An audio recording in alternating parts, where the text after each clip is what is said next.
Hello friends, आप सबका एक बार फिर से स्वागत है आपके इस YouTube channel real English study में।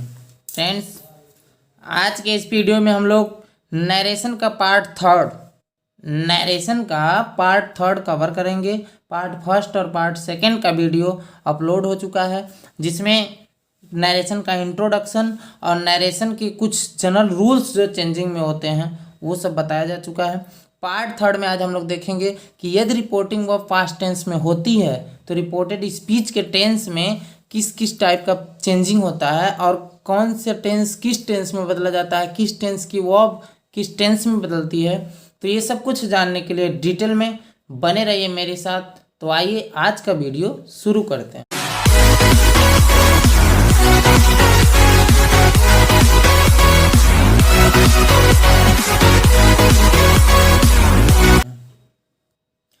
जैसा कि यहाँ लिखा है कि यदि रिपोर्टिंग वर्ब पास्ट टेंस में हो तो रिपोर्टेड स्पीच के टेंस को भी पास्ट टेंस में ही बदल दिया जाता है। ऐसा क्यों होता है? यदि रिपोर्टिंग वर्ब पास्ट टेंस में अर्थात यदि स्पीकर और लिसनर दोनों मिले थे पास्ट में तो उस टाइम के लिए वो बात तो प्रेजेंट की थी, लेकिन अभी जब उसी बात को हम लोगों को रिपीट करके बोलना है किसी थर्ड पर्सन से तब उस पास्ट वाली बात को, आज के लिए वो पास्ट की बात हो गई तो उस बात को पास्ट में बोलेंगे। तो इसीलिए जब रिपोर्टिंग और पास्ट टेंस में अर्थात जब स्पीकर और लिसनर के बीच में हुई बातें पास्ट की हों तो फिर हम आगे जो रिपोर्टेड स्पीच में टेंस आता है उसको भी पास्ट में बदल दिया जा रहा है, जिसका विस्तार आगे दिया जाएगा। तो उसमें से फर्स्ट रूल ये है कि प्रेजेंट इंडिफिनिट टेंस को पास्ट इंडिफिनिट टेंस में अर्थात प्रेजेंट इंडिफिनिट टेंस की जो वर्ब होती है उसको पास्ट इंडिफिनिट टेंस में चेंज कर दिया जाता है। ध्यान रखिएगा, ये जो चेंजिंग है वो इन्वर्टेड कामा के अंदर, इट मीन्स रिपोर्टेड स्पीच में चेंजिंग होगी, न कि रिपोर्टिंग वर्ब में, क्योंकि हम लोग पहले भी पढ़ चुके हैं कि रिपोर्टिंग वर्ब का जो टेंस होता है वो नहीं चेंज होता है। तो रिपोर्टेड स्पीच में इट मीन्स इन्वर्टेड कामा के अंदर अगर प्रेजेंट इंडिफिनिट टेंस आ जाए तो आप उसको पास्ट इंडिफिनिट टेंस में चेंज कर देंगे।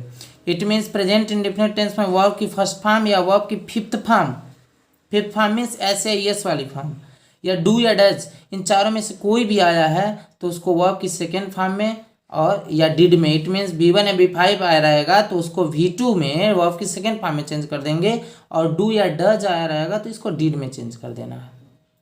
Is it clear? Yes, okay. तो आइए आगे देखते हैं एग्जाम्पल। जैसे मोहन सेड, मोहन कहा कि Raju pledge cricket, Raju cricket खेलता। अब यहाँ देखिए V5 आया है, S लगा है इसमें, तो यही V5 जो है कि प्लेड में चेंज हो गया है, जो भी रेड कलर से है वही चेंजिंग हुई। V5 को V2 में चेंज कर दिया गया प्लेड में, और इन्वर्टेड कामा हटा करके दैट का यूज किया गया है। इसके पहले भी हम लोग पढ़ लिए थे कि सेड जो होता है अगर इसके बाद टू नहीं आया है तो हम लोग सेड को नहीं चेंज करते। It means Mohan said, only यहाँ दैट लग जाएगा एंड प्लेज जो है कि प्लेड में बदल जाएगा। यहाँ तक बात क्लियर है? तो आइए नेक्स्ट रूल देखते हैं। उसी क्रम में अगर प्रेजेंट कंटिन्यूअस आ गया, इट मीन्स अगर रिपोर्टेड स्पीच में इन्वर्टेड कामा के अंदर प्रेजेंट कंटिन्यूअस का टेंस आ गया तो उसको पास्ट कंटिन्यूअस में चेंज कर देना है। प्रेजेंट कंटिन्यूअस में जो वर्ब की बात किया जाए तो इज या एम या आर आता है, और वर्ब की फोर्थ फॉर्म बोले तो V1 plus ING, it means ING वाली फॉर्म आती है इज एम आर के साथ, इसको चेंज कर देना आपको। वाज एवर, मेन वर्ब नहीं चेंज होगा कभी भी। V4 यहाँ है तो V4 यहाँ भी रहेगा, बस helping verb is am are को वाज वर्ब में चेंज कर देना है। यहाँ तक क्लियर हो चुका? इसका भी एग्जाम्पल देख लीजिए। Sohan said to me Ram is writing a story. Sohan ने मुझसे कहा कि Ram is writing a story. Ram क्या लिख रहा? एक कहानी लिख रहा। देखिए सिंपल चेंजिंग, इज को वाज में चेंज कर दिया गया, इन्वर्टेड कामा के प्लेस पर ऐसे सेंटेंस में दैट लगता है तो दैट का यूज हो गया, और सेड के बाद टू भी है इसलिए टोल्ड में हो गया, सेड टू हो गया। यहाँ तक आप क्लियर हो चुका होगा। तो आइए आगे का भी तो रूल देख लिया जाए। सेम इसी तरह से present perfect tense past perfect tense में, इट मीन्स हैज या हैव प्लस वर्ब की थर्ड फॉर्म आती है प्रेजेंट परफेक्ट टेंस में, तो present perfect tense past perfect tense में चेंज हो जाता है। इट मीन्स हैज या हैव प्लस V3। देखिए यहाँ भी मेन वर्ब की कोई चेंजिंग नहीं है, बस चेंजिंग हुआ है तो हैज या हैव कोई भी आएगा तो उसको past perfect tense it means had में चेंज कर देना है। यहाँ तक क्लियर। आइए एग्जाम्पल देखते हैं इसका। जैसे राम सेड, राम कहा Sandhya is complete, Sandhya has completed her work, Sandhya ने अपना काम कंप्लीट कर चुका है। Simple changing only has change हो गया है हैड में, और इन्वर्टेड कामा को हटा के दैट लगा दिया गया। सेड को चेंज नहीं करना क्योंकि इसके बाद टू नहीं आया है, टू प्लस ऑब्जेक्ट आता है तभी सेड चेंज होता है टोल्ड में। तो यहाँ तक क्लियर हो चुका। Only two changing, said inverted comma की जगह पर दैट, हैज को हैड में, और सब कुछ वैसे है, बिल्कुल इजी वे में है, आपको जरा सा भी कंफ्यूजन नहीं होगा। इसी क्रम में अगर बात किया जाए प्रेजेंट परफेक्ट कंटिन्यूअस टेंस की, तो ये जो है कि पास्ट परफेक्ट कंटिन्यूअस टेंस में चला जाता है। फिर भी एक बार कहना चाहेंगे कि मेन वर्ब चेंज नहीं होती है नरेशन में, only helping verb. It means has या हैव, यहाँ भी हैड में चेंज हो गया, बीन लगा है तो बीन लगा देंगे। इट मीन्स हैज या हैव बीन चेंज हो जाएगा हैड बीन में, बस हैज या हैव हैड में चेंज हुआ है, बीन तो पहले से ही है। तो सेम टू सेम यही चेंजिंग है present perfect continuous tense, past perfect continuous tense. It means हम लोग देखिए कि जितने भी प्रेजेंट के, अगर प्रेजेंट का इंडेफिनिट है तो पास्ट के इंडेफिनिट में जा रहा है, प्रेजेंट का कंटिन्यूअस है तो पास्ट कंटिन्यूअस की वर्ब लग रही है, प्रेजेंट का परफेक्ट है तो पास्ट के परफेक्ट की वर्ब लग रही है, और प्रेजेंट परफेक्ट कंटिन्यूअस टेंस है तो उसका पास्ट के परफेक्ट कंटिन्यूअस टेंस की वर्ब लग रही है। तो यहाँ तक क्लियर है। आगे भी टेंस देखते हैं, पहले इसका एग्जाम्पल देख लिया। He said to me it has been running since morning. Simple changing, said to को टोल्ड में चेंज किया, इन्वर्टेड कामा को हटा करके दैट लगाया गया, और हैज को हैड में, सब कुछ वही है, बिल्कुल इजी है, एकदम इजी है। सेड टू को टोल्ड में चेंज किए, इन्वर्टेड कामा को हटा करके दैट लगाया, हैज को हैड में, simple changing. Is that clear? Yes, okay. Next की बात किया जाए तो पास्ट इंडिफिनिट टेंस की बारी आती है, और आपका पास्ट इंडिफिनिट टेंस जो है ये पास्ट के परफेक्ट में चेंज होता है। अगर इन्वर्टेड कामा के अंदर रिपोर्टेड स्पीच में पास्ट का इंडिफिनिट टेंस आया और आपकी रिपोर्टिंग वो पास्ट टेंस में है, तो पास्ट परफेक्ट इंडिफिनिट को पास्ट परफेक्ट में चेंज कर देते हैं। पास्ट इंडिफिनिट बोले तो वर्ब की सेकेंड फॉर्म आएगी तो भी हैड में चेंज होगा, और डिड के साथ V1 आएगा तो भी हैड में ही चेंज होगा, और यहाँ मेन वर्ब चेंज हो जा रही है क्योंकि इंडिफिनिट को परफेक्ट में चेंज किया जा रहा है, तो परफेक्ट में हमेशा वर्ब की थर्ड फॉर्म लगती है, सो हैड प्लस V3 में यूज करना पड़ेगा। यहाँ तक क्लियर है। तो इसका भी एग्जाम्पल देखिए। ही सेड मीन्स वह कहा, the horse died on the road, घोड़ा मर गया कहाँ, सड़क पर। सिंपल चेंजिंग, डाइड V2 है तो इसको हैड प्लस V3 में कर दिया गया, हैड डाइड, और यहाँ इन्वर्टेड कामा हटा करके दैट का यूज कर दिया गया। बिल्कुल इजी है, जरा सा भी कोई कंफ्यूजन की बात नहीं। नेक्स्ट इसी क्रम में अगर हम लोग आगे देखने की बात करें तो जो नेक्स्ट है कि पास्ट कंटिन्यूअस टेंस होता है। जो पास्ट कंटिन्यूअस टेंस है वो नेक्स्ट उसके में पास्ट परफेक्ट कंटिन्यूअस में चला जाता है, यानी कि past continuous tense past perfect continuous tense में चेंज होगा। इस मीन्स इसकी वर्ब जो होती है वाज या वर्ब, और वर्ब की फोर्थ फॉर्म V4 ये चेंज हो जाएगा हैड बीन प्लस V4 में। यहाँ पर मेन वर्ब की कोई चेंजिंग नहीं है, ओनली हेल्पिंग वर्ब वाज या वर जो है हैड बीन में चेंज हो रहा है। आप इसको चार्ट पेपर पर बना करके अच्छे से समझ सकते हैं। वाज या वर V4 रहेगा तो हैड बीन प्लस V4 में चेंजिंग है। तो इसके एग्जाम्पल की बात करेंगे आप, जैसे दे सेड, वे कहें the students were learning there lesson, students जो हैं कि लर्न कर रहे हैं अपने लेसन को।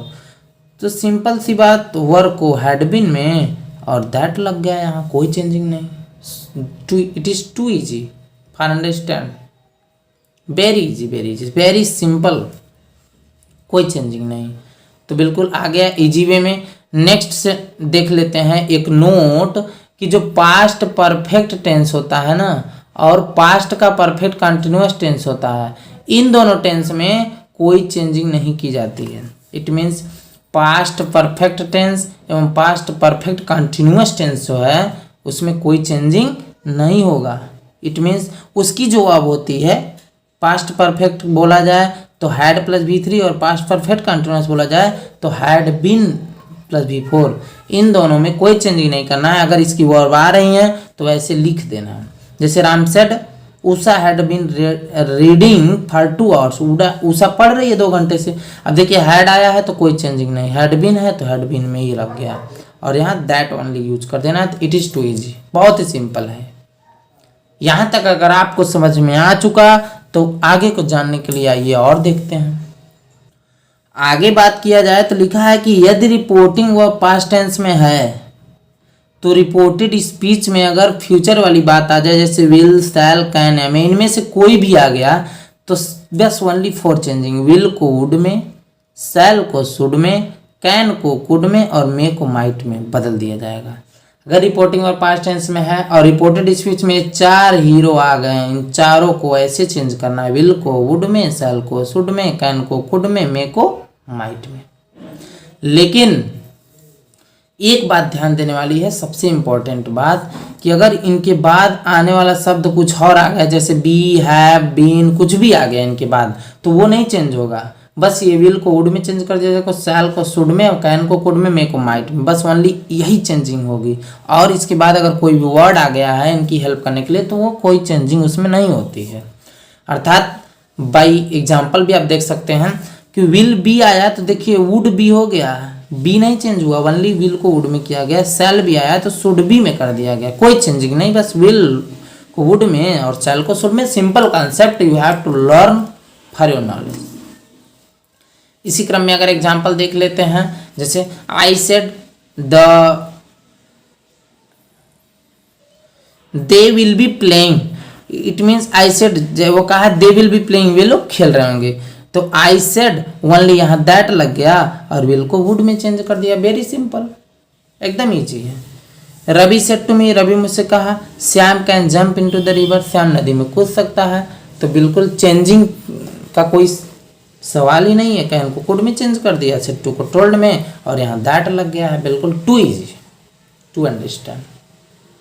उसी क्रम में अगर आगे देखने की बात किया जाए तो रिपोर्टेड स्पीच में आए हुए must, ought to, could, would, might, had, used to में कोई चेंजिंग नहीं करना है। बिल्कुल आपको इस बात का ध्यान रखना है, ये नहीं कि विल को वुड में चेंज कर दिया तो वुड को फिर से विल में चेंज कर दिया, ऐसा कोई काम नहीं करना है। विल को वुड में चेंज किया लेकिन वुड वुड में ही है, नो चेंजिंग। तो मस्ट को मस्ट में, ऑट टू को ऑट टू में, कुड को कुड में, वुड को वुड में, माइट को माइट में, हैड को हैड में और यूज टू को यूज टू में ही रहने देना है। It means there will be no changing in must, ought to, could, would, might, had and use to. यहाँ तक क्लियर है? इसका एग्जाम्पल भी देख लीजिए कि माई फादर सेड, मेरे पिताजी कहें कि Ram must do this work, Ram यह काम अवश्य कर सकता है, तो कोई चेंजिंग नहीं हुआ, ओनली दैट लग गया, मस्ट को मस्ट में ही रहने दिया गया। यहाँ तक अगर समझ में आ चुका तो आइए आगे भी कुछ देख लेते हैं।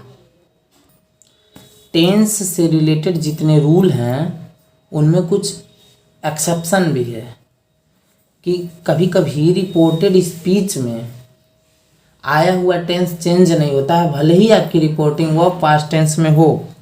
रिपोर्टिंग वर्ब पास्ट टेंस में होने के बावजूद भी कुछ ऐसी कंडीशंस हैं जिसमें रिपोर्टेड स्पीच में आया हुआ टेंस नहीं बदलता है। तो आइए देख लेते हैं कि कौन कौन सी ऐसी कंडीशन है जिसमें रिपोर्टेड स्पीच में आया हुआ टेंस नहीं बदलाएगा।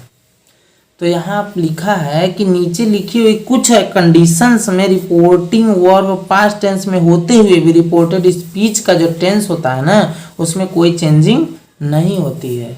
वो कौन कौन सा कंडीशन है, तो एक बार इन सभी कंडीशन को आप अच्छी तरह से देख सकते हैं कि यूनिवर्सल ट्रूथ, ऐसा ट्रूथ जो सार्वभौमिक सत्य होता है। इट मीन्स जो आज भी सत्य था, कल भी सत्य रहेगा और कल भी सत्य था, वो नहीं चेंज होती है। हैबिचुअल एक्शन, इट मीन्स किसी की कोई आदत हो, क्वालिटी की बात किया जाए तो भी नहीं चेंज होता है। Proverbs and saying, it means लोकोक्तियाँ एवं कहावतें जो होती हैं वो भी नहीं चेंज होंगी। हिस्टोरिकल फैक्ट्स, इतिहास की जो घटनाएं जो पहले हो चुकी हैं वो भी नहीं चेंजिंग होंगी। And mathematical fact, it means गणित के जितने भी तथ्य हैं वो भी चेंज नहीं होंगे। तो आइए कैसे नहीं चेंज होंगे इन सब का एग्जाम्पल को भी देख करके आगे चला जाए। फर्स्ट की बात किया जाए यूनिवर्सल ट्रूथ की, तो जब कोई सदा सत्य रहने वाली बात की जाती है, ऐसी बात जो कल सत्य थी, आज सत्य है और कल भी सत्य रहेगी, तो उसका टेंस नहीं बदलना है।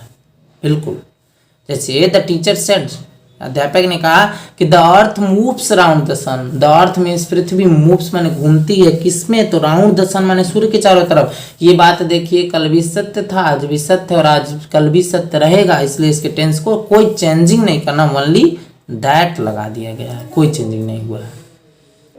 दूसरा है हैबिचुअल एक्शन, आदत का गुण, यानी कि क्वालिटी बताया जाए किसी का तो भी नहीं चेंजिंग करना है। जैसे शी सेड टू मी, वो मुझसे कहा, the dog box at the strangers, कुत्ते जो कि बॉक्स में भौंकते हैं, एट द स्ट्रेंजर्स माने अजनबियों पर। अब ये देखिए, डॉग्स की ये हैबिट है, आदत है कि अगर अजनबी को देखेंगे ना तो वो भौंकना जारी रखेंगे, तो इसको कोई चेंज ही नहीं करना है। सेड टू को बस टोल्ड में चेंज कर दिया गया है और आपका दैट लगा दिया गया और कोई चेंजिंग नहीं, टेंस में नो चेंजिंग।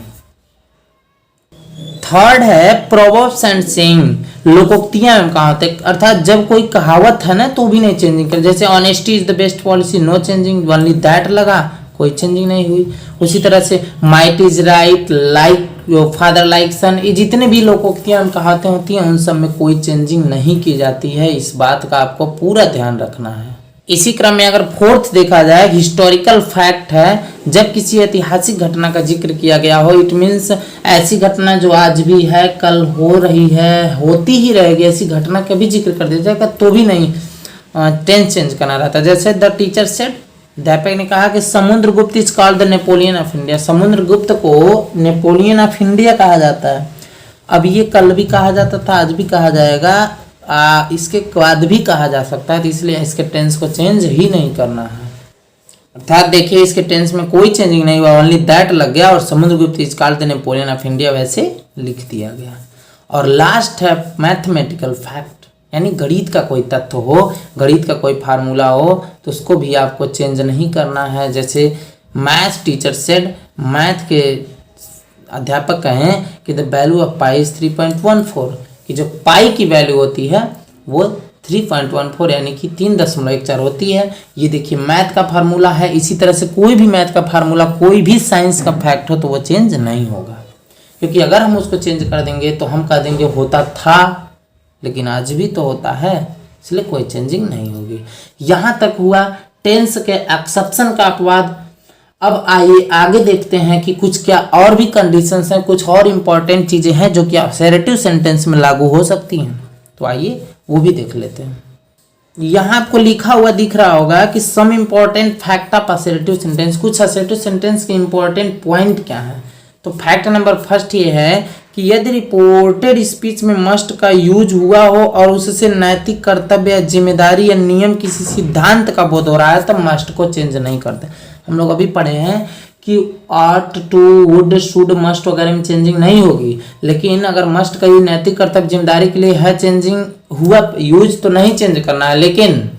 लेकिन यदि रिपोर्टेड स्पीच में मस्ट का यूज हुआ हो प्रेजेंट या फ्यूचर के किसी एक्शन को बताने के लिए, अगर रिपोर्टेड स्पीच में मस्ट का यूज किया गया और उससे प्रेजेंट या फ्यूचर के किसी एक्शन को बताने के लिए यूज किया जा रहा है ना, तो फिर उसको अर्थ के अनुसार has to, have to, had to या विल हैव टू या शैल हैव टू में बदल दिया जाता है।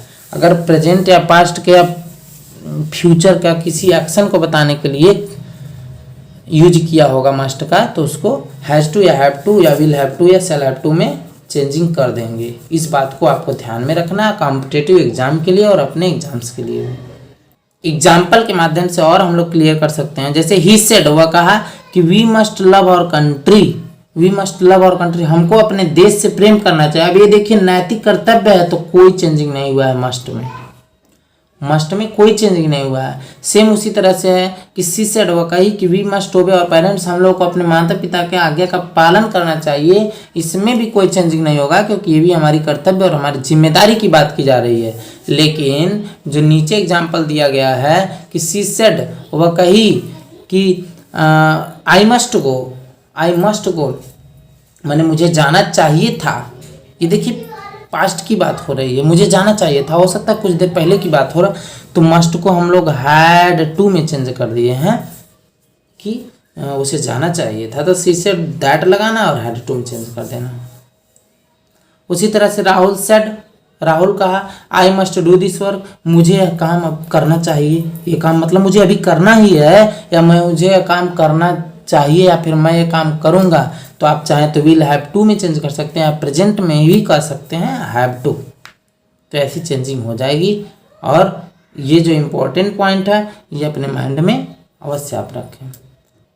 यदि असर्टिव सेंटेंस के फैक्ट नंबर 2 की बात किया जाए तो लिखा है कि यदि रिपोर्टेड स्पीच में टर्म ऑफ एड्रेस के रूप में, टर्म ऑफ एड्रेस मतलब किसी को संबोधित किया जाता है, अगर लेडीज एंड जेंटलमैन कह के, या माय डियर फ्रेंड्स कह करके, या ब्रेव सन्स ऑफ मदरलैंड कह के, या फिर फ्यूचर ऑफ द कंट्री, या फिर little brothers and idiots hope of the future, कुछ भी कह दिया जाता है अगर एड्रेसिंग के रूप में, जैसे हमारे प्यारे भाइयों एवं बहनों मोदी जी कहते हैं, तो वो एक टर्म ऑफ एड्रेस है।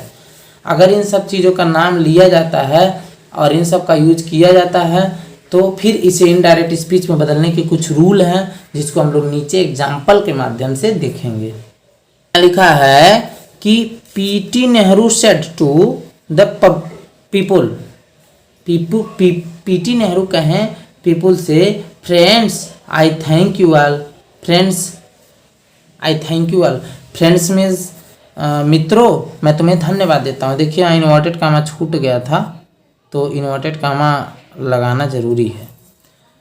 Friends I thank you all, मैं आप लोगों को धन्यवाद देता हूँ। तो पीटी नेहरू एड्रेस्ड, हम लोग एड्रेस्ड का यूज करेंगे, किसको एड्रेस्ड किए, तो द पीपुल माने लोगों को, क्या कह करके, एज फ्रेंड माने मित्र कह के।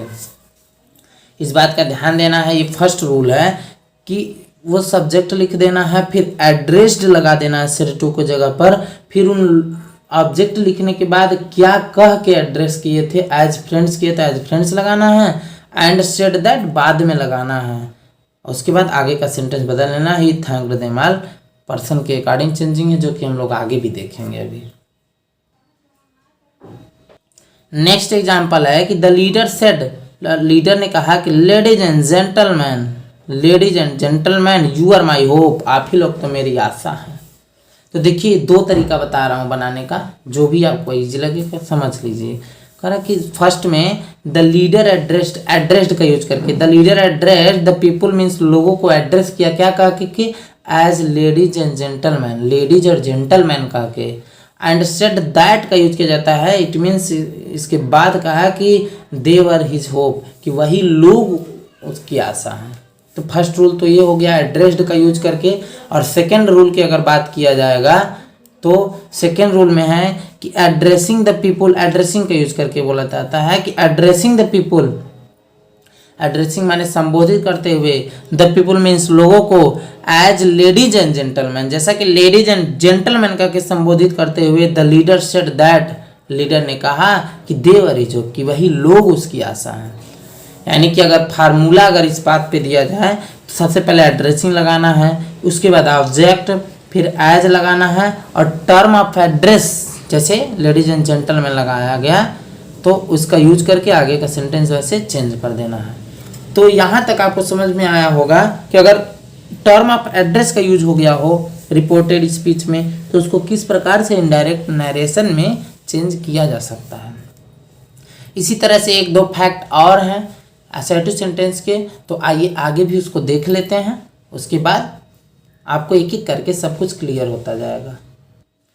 यदि रिपोर्टेड स्पीच में ओवेल, यूसी, ओके आदि शब्द का प्रयोग हुआ हो ना तो इसे इनडायरेक्ट स्पीच में से हटा दिया जाता है। ये देखिए बहुत ईजी हो गया आपके लिए कि अगर ओवेल, यूसी, ओके इट सब शब्दों का प्रयोग हुआ हो तो इनडायरेक्ट नरेशन बनाते समय इन सब शब्दों को हटा देते हैं, क्योंकि अगर इन शब्दों को हटा देंगे ना तो सेंटेंस के अर्थ पर कोई इफेक्ट नहीं पड़ेगा, कोई प्रभाव नहीं पड़ेगा। आइए एग्जाम्पल के माध्यम से देखा जाए। जैसे एक क्वेश्चन है कि सी सेड, वह कही, well Shyam you have done this work, तो इसमें देखिए वेल्स को हटा दिया गया, सी टोल्ड श्याम, वह श्याम से कही सिंपल में, अभी नोटेड का हटा करके that he had done that work, कि वह यह काम कर लेगा। अब ये यू है, ये सेकेंड पर्सन है, चेंज हुआ है ऑब्जेक्ट से, ये चेंजिंग कैसी होती है तो हम लोग नेक्स्ट पार्ट में इसको बात करेंगे अच्छे से। पूरा पर्सन चेंजिंग रूल का एक बेसिक पार्ट बनेगा और उस वो बहुत ही इंपॉर्टेंट पार्ट होगा नरेशन का, वो आप लोग देखना मत भूलिएगा।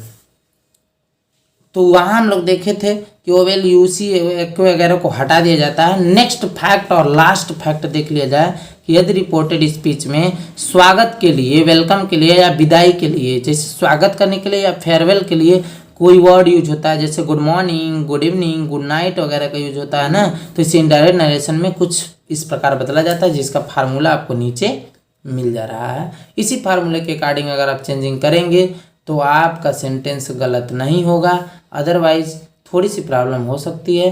तो इसलिए इस फार्मूले का यूज आप करें।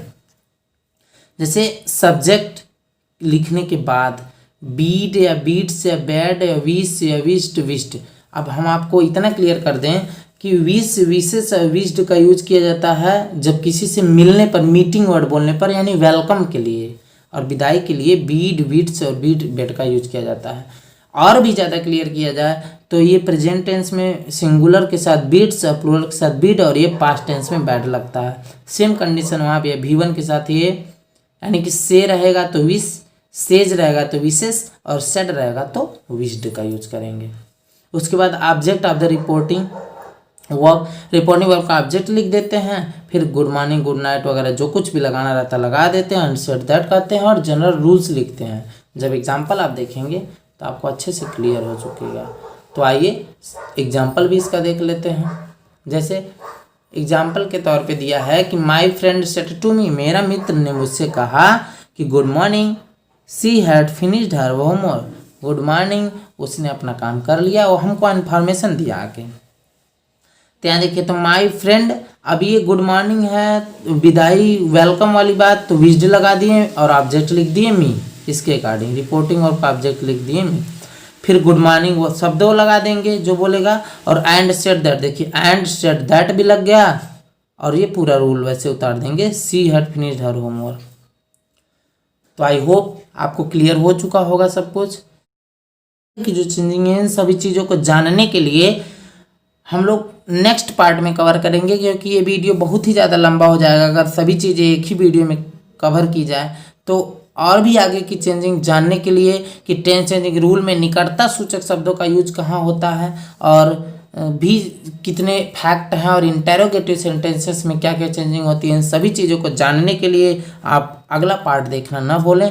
तो आज का वीडियो यहीं पर समाप्त करते हैं।